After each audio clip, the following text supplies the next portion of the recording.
I'm Paul Hickman. My title is Director of Operations for the women's hockey team. Nobody really knows what that means, so I'm not a doctor, not a Zamboni driver. I kind of make the trains run on time.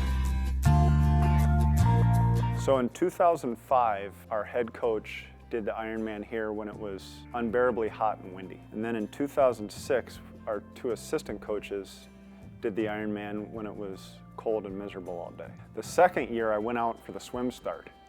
And I thought I'd just go watch for a little bit, and then maybe I'd run some errands, and then I'd go watch the bike for a little bit, and then I'd take a nap, and I'd go catch the end of the run. Well, I went out, and when they blew that cannon off for the swim start, I was hooked. I signed up for the Ironman the next day. Somehow throughout that day, I convinced two of our rising seniors that as they ended their careers, they should try the Ironman with me.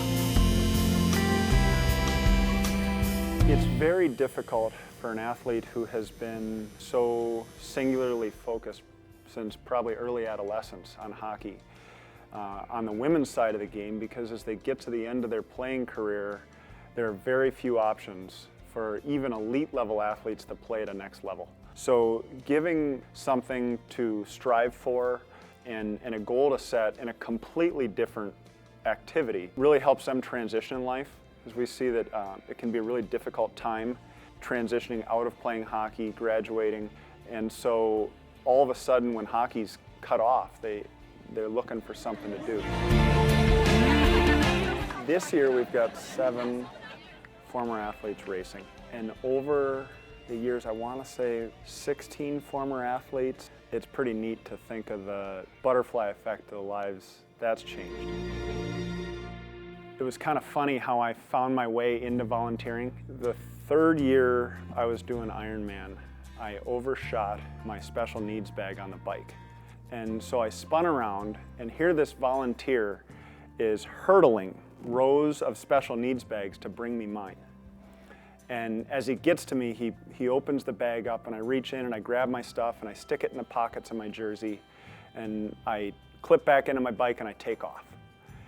And I get about 30 seconds down the road and I realize that I didn't thank him. I can still picture this guy.